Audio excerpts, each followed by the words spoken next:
Hello dear students, welcome to Nirbhar Academy and your class also.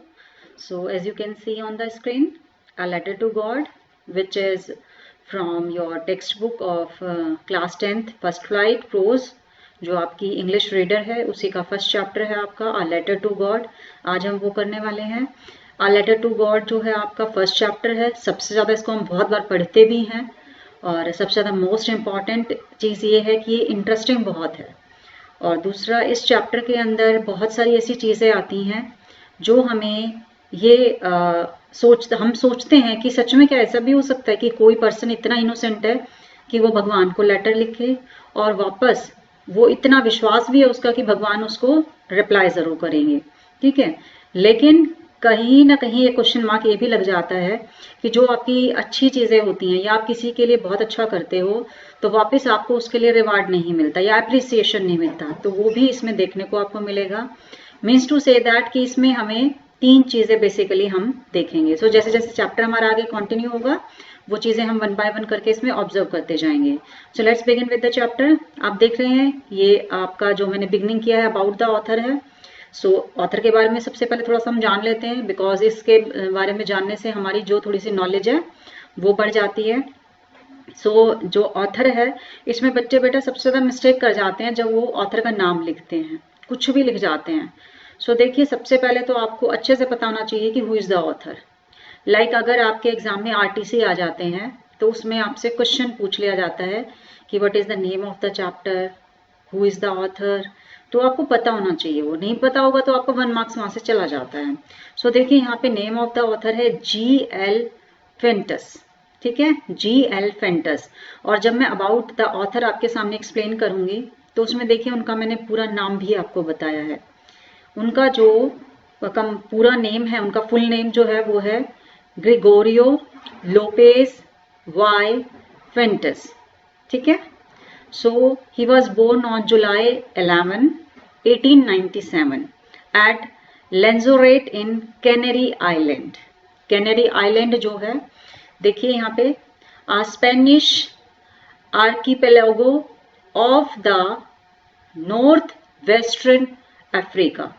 अब आप सोचेंगे कि आर्कीपेलागो क्या होता है. आर्कीपेलागो वो होता है कि आपके जो आइलैंड्स है, group of islands which is surrounded with the sea. ठीक है, जो आइलैंड्स आपके होते हैं और इसके चारों तरफ क्या होता है आपका सी होता है, तो उसे आर्कीपेलागो बोलते हैं. ये जो कैनरी आइलैंड है ये भी आपका एक स्पेनिश आर्कीपेलागो है. और यहाँ पर देखिए, अगर हम बात करें कैनरी आइलैंड्स के बारे में, कैनरी आइलैंड्स जो है Spanish archipelago off the coast north western Africa. Archipelago means होता है group of island and which is surrounded by the seas. चारों तरफ पानी पानी होता है और बीच में आइलैंड्स होते हैं. कैनरी आइलैंड में उनका जन्म हुआ था and he first went to sea as a deck boy. अब आप पूछेंगे मैम डेक बॉय क्या होता है. यस, डेक बॉय वो होता है, वो पर्सन होता है जो कि बोट्स की जो डेक्स होती हैं या फिटिंग्स होती हैं उनकी साफ सफाई करता है. A person who cleans decks and deck fitting of the boat with his father at the age of 10. यानी उन्होंने बहुत कम टाइम से ही अपने फादर के साथ काम करना स्टार्ट किया था. And he migrated permanently to Cuba. Cuba वो शिफ्ट हो गए थे. Cuba is one of the most beautiful country on the earth at the age of 22 की उनकी एज थी जब वो परमानेंटली क्यूबा शिफ्ट हो गए. फेंटस a life long cigar smoker. और एक फैक्ट ये भी है कि Cuba is very much famous for cigar. Cigar के लिए बहुत फेमस है वो जगह. और आपको हैरानी होगी ये जानकर के कि वो फेंटस जो थे, ऑथर जो इस चैप्टर के ऑथर हैं, वो एक लाइफ लॉन्ग सिगार स्मोकर थे. वैसे तो जनरली ये माना जाता है जो स्मोक करते हैं उनको कैंसर हो जाता है और उनकी डेथ जल्दी हो जाती है, लेकिन फेंटस के केस में ऐसा बिल्कुल नहीं था. He died from cancer. हाँ जी, वो कैंसर से मरे तो, लेकिन in 2002 at the age of 105 years. क्योंकि सिगार पीते थे वो, कैंसर उनको हुआ, लेकिन उनकी जिंदगी काफी लंबी रही. 105 यानी 105 की उनकी एज थी जब उनकी डेथ हुई. अब बेटा हम बात कर लेते हैं अपने चैप्टर के बारे में. Yes, now we are coming on the chapter. So before introducing the chapter, let me introduce to the main characters of this chapter. तो सबसे पहले हम जो चैप्टर के हमारे जो मेन कैरेक्टर्स हैं उनके बारे में बात करते हैं. सो देखिए इसमें जो हमारा मेन कैरेक्टर है वो है हमारा लेंचो. लेंचो जो है इस स्टोरी का एक तरह से ये मान लीजिए हीरो है, ठीक है. And he lived with his family. वो अपनी फैमिली के साथ रहता है, उसकी वाइफ है और उसके बच्चे हैं. उसके बाद जो दूसरा कैरेक्टर यहाँ पे आ जाता है वो आता है पोस्टमैन. पोस्टमैन वो पर्सन है जो उसके लेटर को रिसीव करता है. जो लेंचो ने भगवान को लेटर लिखा था उसको रिसीव करने वाला एक पोस्टमैन था. और इसमें जो तीसरा कैरेक्टर हमारा आता है वो आता है पोस्टमास्टर. पोस्टमास्टर एक बहुत ही जेन्युइन पर्सन है और जैसे उसने देखा कि लेंचो का जो फेथ है भगवान के अंदर वो बहुत ही ज़्यादा स्ट्रांग है, तो उन्होंने डिसाइड किया कि हम लेंचो की हेल्प करेंगे. और वही वो पर्सन थे जिन्होंने अपने एम्प्लॉयज से पैसे देने के लिए कहा, मनी देने के लिए कहा और अपना भी सैलरी का एक पार्ट जो था उसके लिए दिया. सो ये जो तीन कैरेक्टर्स हैं ये हमारे सामने आएंगे. फैमिली जो है बिगनिंग में आएगी लेंचो की. सो अब हम सबसे पहले conceptual notes of the chapter को, पूरे चैप्टर को इसके थ्रू हम समझ लेंगे. इसमें कोई भी चीज़ मैंने आपकी छोड़ी नहीं है. सो आपको ये चैप्टर बहुत अच्छे से समझ में आ जाएगा. सो बिगनिंग हमारी लेंचो से ही होती है. लेंचो आ फार्मर. लेंचो जो है एक किसान है और वो बहुत ही ज़्यादा गरीब भी है, ठीक है ना, पुअर है वो, ठीक है. तो इसमें हम चैप्टर में देखने वाले हैं कि लेंचो जो है वो किस तरह से यहाँ पर अपनी फैमिली के साथ वहां पर रहता है, ठीक है. सो स्टार्ट करेंगे लेंचो से ही हम. So Lencho was a poor farmer. उसकी कैरेक्टरिस्टिक्स लिख लेते हैं हम सबसे पहले, ठीक है. लिटिल एजुकेटेड, थोड़ा बहुत पढ़ा लिखा है, ठीक है, उसको लिखना आता है, ठीक है. एंड और तीसरी उसकी क्वालिटी क्या है, had अनशेकन faith in God. Had अनशेकन faith in God. भगवान के अंदर उसका जो विश्वास है वो इतना स्ट्रांग है कि उसे कोई भी हिला नहीं सकता है. उसके बाद अब हम उसके घर के बारे में बात करते हैं कि उसका घर का जो लोकेशन है वो क्या है. Yes, his house only one. His house only one in the entire valley. Entire means क्या होता है, कुछ पूरी होल वैली के अंदर. Entire valley. वैली क्या होता है, वैली वो जगह होती है जो आपकी दो माउंटेन्स के बीच में जो स्पेस होता है, ठीक है. यू शेप में या वी शेप में वैलीज आपकी होती है, तो वहीं पर उसका घर जो है वो बना हुआ है. On the top of a hill. On the top of a hill. सबसे ऊपर उसी का ही एक अकेला घर है उस एंटायर वैली के अंदर. तीसरा, उसने फसल जो है वो उगाई है वहां पर अपने खेत के अंदर और उसकी फसल को जरूरत है बारिश की. तो यहां से हमारा चैप्टर स्टार्ट होता है. सो फील्ड नीडेड अ, और जब बारिश होगी तो उसके फील्ड्स को एक अच्छी फसल मिलेगी. फील्ड्स, क्योंकि उसको बेच करके वो पैसे कमाएगा और अपनी फैमिली की जो थोड़ी सी इकोनॉमिक कंडीशन है उसको वो स्ट्रॉन्ग करेगा. Fields needed a good harvest. जरूरत है कि एक अच्छी फसल हो जिससे उसको फायदा मिल सके. Third, that look towards the sky hoping for rain. तो यही दिखाया जाता है कि जब चैप्टर हमारा स्टार्ट होता है उसके घर के बारे में बता दिया जाता है एंड वो जो है स्काई की तरफ देख रहा है कि बारिश होने वाली है. Looked towards the sky, the sky hoping for rain, कि बादल आ गए हैं और बारिश होगी जिससे उसकी फसल जो है वो अच्छी होगी. उसके बाद जैसे उसने देखा कि बारिश आने वाली है, सो वो अंदर जाता है अपनी फैमिली के साथ. वो डिनर कर रहे हैं, खा रहे हैं. And big drops begin to fall. बारिश जो है वो गिरना शुरू हो जाती है. And he was very much happy. So he went out to feel the rain. Because उसके खेतों को इसी की ही ज़रूरत थी और बारिश हो गई तो बहुत ज़्यादा खुश था और उसको फील करने के लिए वो बाहर जाता है। अभी जब वो जाता है तो उसने देखिए हमारे पास आता है रेन ड्रॉप्स लाइक कॉइन्स, कि जब उसने उन रेन ड्रॉप्स को देखा तो उसने उनका कंपैरिजन जो है कॉइन्स के साथ किया। उसके दो रीज़न थे कि एक तो वो बारिश जो है उसके लिए ऐसा काम करने वाली थी कि उसको अच्छी फसल मिलेगी और मार्केट के अंदर उस फसल को सेल करने के बाद उसे बहुत सारे पैसे मिलेंगे जिससे वो अपनी घर की इकोनॉमिक कंडीशन को ठीक कर पाएगा। दूसरा, वो बूंदें इतनी बड़ी बड़ी थी कि वो लग भी किसकी तरह रही थी, कॉइन्स की तरह लग रही थी। तो यहाँ पे दो चीजें आपकी, इसका जो कंपैरिजन है इस तरह से किया गया है, rain drops like coins. So satisfied, बहुत खुश होता है वो, सेटिस्फाइड है कि अच्छी बारिश होगी और उसकी फसल जो है वो अच्छी होगी।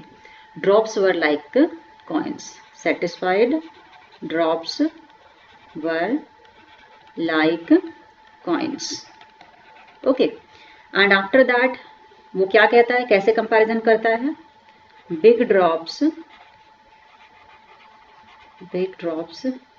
10 cent CENT and little 1 worth 5 each, 5 each। ठीक है, जो बड़े हैं वो 10 सेंट के इक्वल है, जो बड़ी ड्रॉप्स हैं, और जो छोटे ड्रॉप्स हैं वो 5 सेंट्स है। ठीक है, अब यहाँ पे सेंट का मीनिंग मैं आपको बता देती हूँ। सेंट मीन्स होता है 100 ऑफ डॉलर और यूरो। ठीक है, सो जो आपके बहुत सारी कंट्रीज में डॉलर्स को यूज किया जाता है, यूरो को यूज किया जाता है, तो सेंट उसी का ही पार्ट। सो अगर हम सेंट का यहाँ पे कंपैरिजन करें तो सेंट जो होता है 100 ऑफ डॉलर और यूरो होता है। ठीक है, सो यहाँ पे देखिए नेक्स्ट है आपका सडनली। जैसे ही वो बहुत ज्यादा खुश था कि यहाँ अच्छी बारिश होगी, उसकी फसल बहुत अच्छी होगी, suddenly strong wind began to blow. तो जब भी बारिश हो रही है, हवा चलने लग जाती है बहुत ज्यादा तेज, या तो बारिश रुक जाती है या फिर अगर वो बहुत ज्यादा स्ट्रांग चलती है तो वो तूफान लेकर के आती है। तो यहाँ पर लेंचो के साथ ऐसा ही होता है। वो जो बारिश अब तक उसको बहुत खुश कर रही थी, बहुत ज्यादा सेटिस्फाइड था, now raining of huge hail stones. पहले बड़ी बड़ी बारिश हो रही थी, उसको खुश कर रही थी, लेकिन अब क्या थे, हेल स्टोन्स आना शुरू हो गए। और अगर हेल स्टोन्स आने शुरू हो जाते हैं, लाइक ओले जिसको हम बोलते हैं, तो उससे जो फसल होती है वो खराब हो जाती है। तो अभी वहां पर रेनिंग ऑफ ह्यूज हेलस्टोन्स था। So long with rain large hailstones, बारिश भी आ रही है लेकिन उसके साथ साथ बहुत बड़े बड़े जो ओले हैं वो भी गिर रहे थे।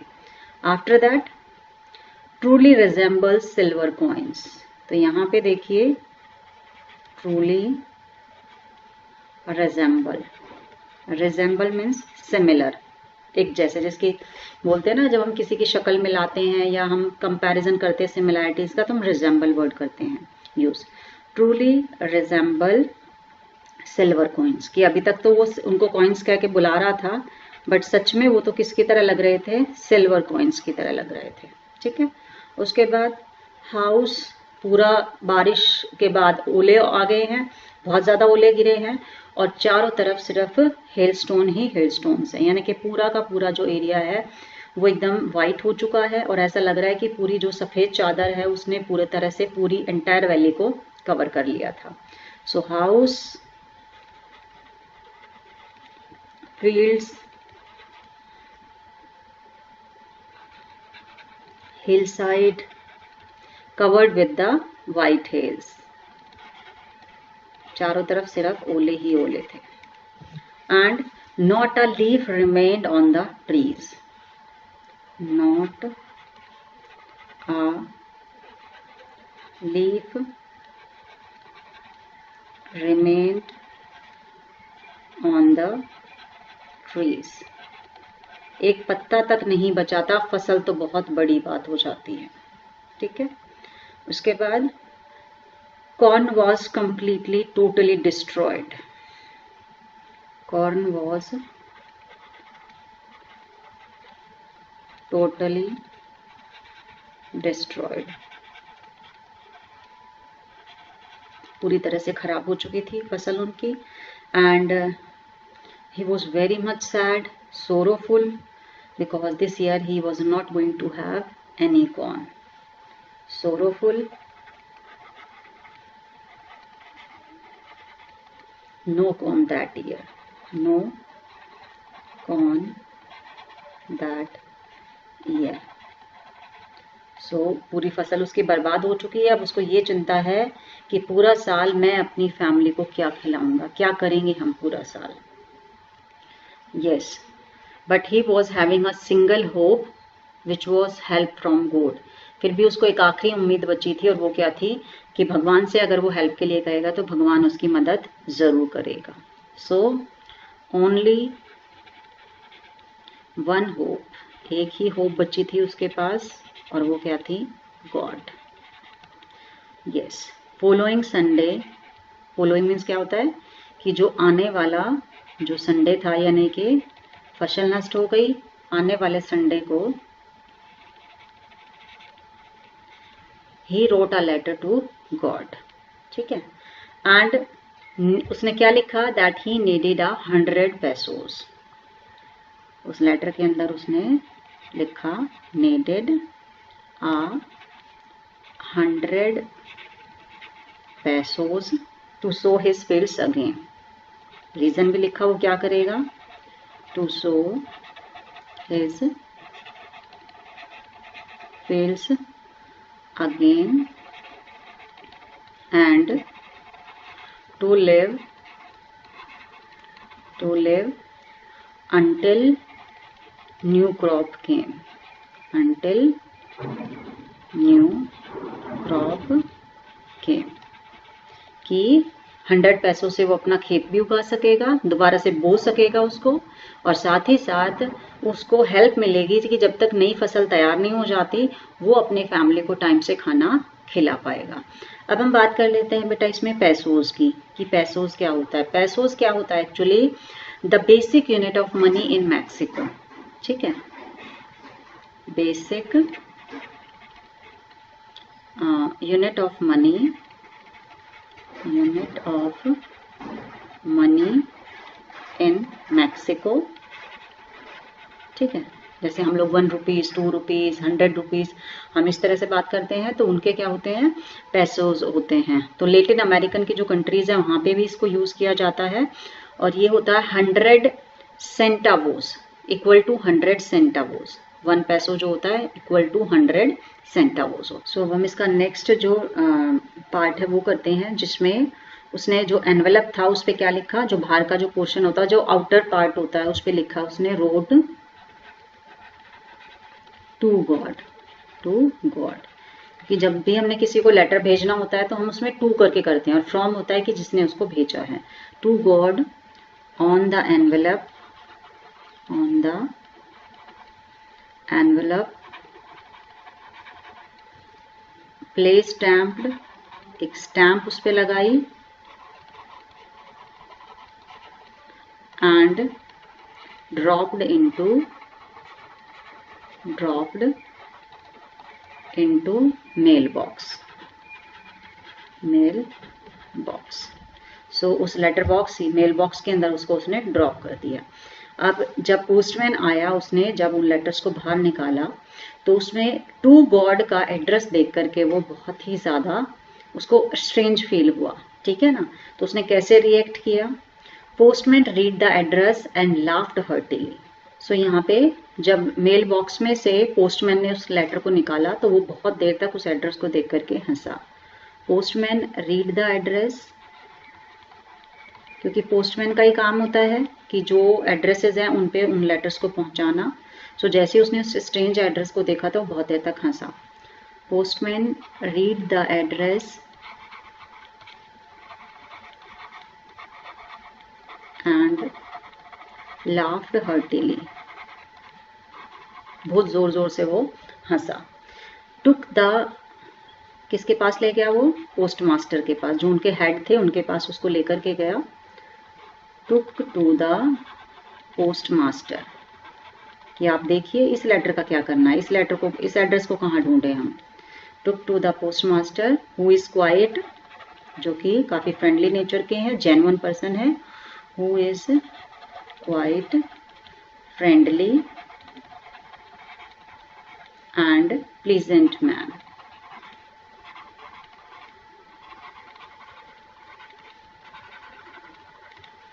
यस, ब्रोक आउट लाफिंग, वो भी हंसते हैं बहुत जोरों से, ब्रोक आउट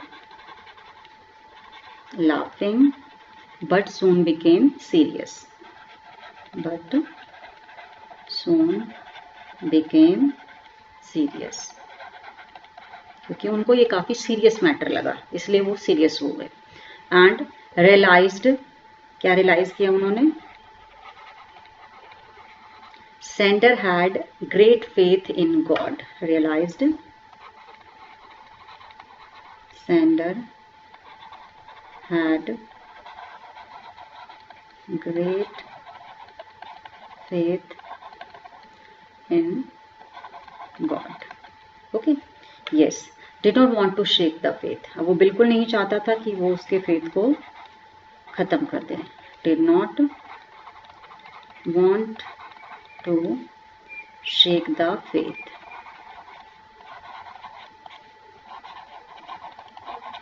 वो बिल्कुल भी नहीं चाहता था कि इसका जो विश्वास है भगवान के लिए वो खत्म हो जाए। And decided to answer, decided to answer, उन्होंने डिसाइड किया कि हम इस लेटर का जवाब जो है वो जरूर देंगे। ठीक है, उसके बाद अभी लेंचो को हेल्प कहाँ से मिली है? पोस्टमास्टर से मिली है। So help from postmaster, collected money from his employees, क्या किया उन्होंने? collected money from his employees, कि मैं पैसे इकट्ठा करूंगा और अपने एम्प्लॉयज से भी लूंगा और मैं खुद भी अपनी सैलरी का एक पार्ट दूंगा और उसकी हेल्प करूंगा। And himself gave a part of his salary, part of his salary, ठीक है, कि मैं अपनी भी सैलरी का एक पार्ट जो है उनको दूंगा, और उन्होंने वो किया भी। अब क्या किया उन्होंने? सिर्फ 70 pesos they were able to collect, ठीक है, और क्या किया? उन 70 पैसोज को इकट्ठा करके क्या किया? Put 70 पैसोज in the envelope, put 70 pesos in envelope and sent to Lencho by mail। जैसे उसने लेटर लिखा था ऐसे ही उन्होंने भी एनवेलप में पैसे डाले और लेंचो को वो मेल कर दिया। लेकिन देखिए, Lencho was having a firm faith, he was expecting an answer from God, he was expecting the money from God, और इसीलिए जब उसने उस एनवेलप को खोला तो उसको कोई सरप्राइज नहीं हुआ, उल्टा उसे गुस्सा आया। अब उस गुस्से का रीजन क्या था वो अब हम लास्ट में देखते हैं।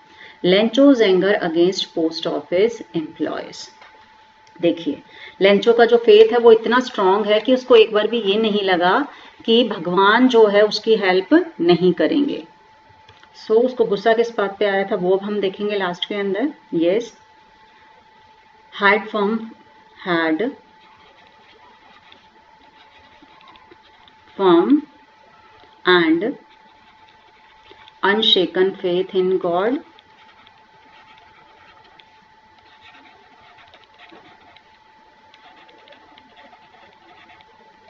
ठीक है, and expect help from God,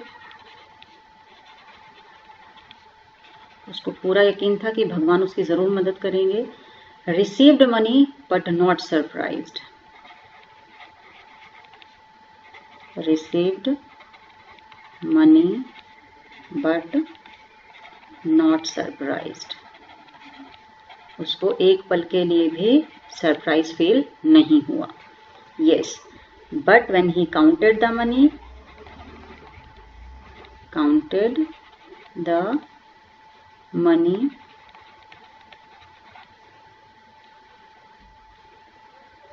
and became angry. जैसे उसने पैसे को काउंट किया उसको गुस्सा आया, बिकॉज उसमें जो 30 पैसोस थे वो कम थे, ठीक है, इसीलिए उसको गुस्सा आया था. Yes. And which is the rest of the money? बचा हुआ पैसा कितना है? 30 पैसोस है. He received only 70 पैसोस. सो इस तरह के क्वेश्चंस भी आपके एग्जाम में पूछ लिए जाते हैं. तो आपको पता होना चाहिए पर्टिकुलर अमाउंट, जितना उसको जरूरत था, कितना उसको भेजा गया और कितना बचा था. यस. सो क्या था उसका विश्वास? उसको विश्वास था कि भगवान ऐसी गलती कभी नहीं कर सकते. Believed God could never deceive him. ना तो वो गलती कर सकते हैं भगवान, और ना ही उसे धोखा दे सकते हैं कि जितना मैंने बोला उतना अमाउंट मेरे पास नहीं आया. ऐसा उसको पूरा विश्वास था. अब उसने क्या किया? ही रोट अ सेकेंड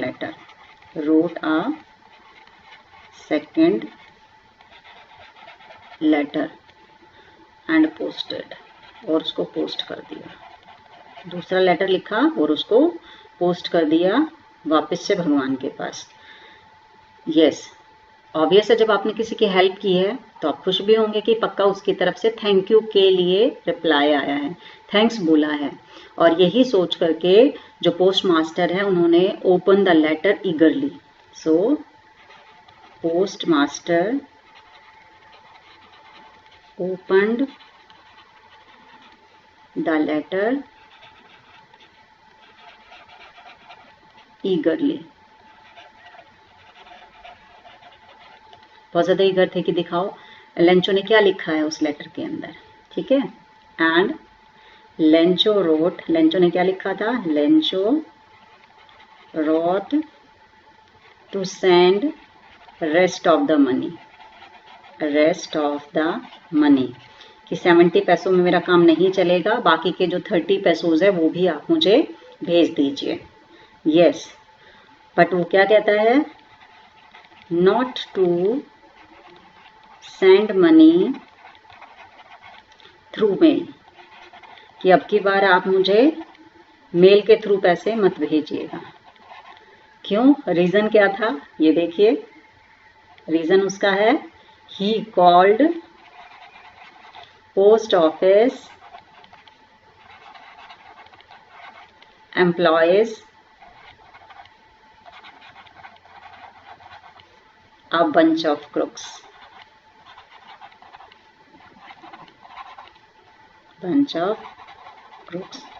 कि जो पोस्ट ऑफिस एम्प्लॉयज हैं वो बेईमानों का एक झुंड है, और आप अब की बार पैसे मुझे मेल से बिल्कुल मत भेजना. उसने क्यों ऐसा कहा? उसको ऐसा लगा कि भगवान ने तो 100 पैसोज ही भेजे थे, और जो पोस्ट ऑफिस एम्प्लॉयज हैं उन्होंने उसमें से 30 पैसोज जो है वो निकाल लिए थे. जबकि जो रियलिटी थी वो आप सबके सामने है कि पोस्ट ऑफिस एम्प्लॉयज ने तो उसकी हेल्प की थी ताकि भगवान के लिए जो उसका विश्वास है वो खत्म नहीं हो. तो जरूरी नहीं होता कि अगर आपने कुछ अच्छा काम किया है तो आपको इस तरीके से प्रेज किया जाए, अप्रिशिएट किया जाए, या सामने वाले से आपको एक पॉजिटिव रिप्लाई मिले. So it was all about the chapter. In the next video, I will share the most important short answer type questions of this topic. So thank you so much for being with us.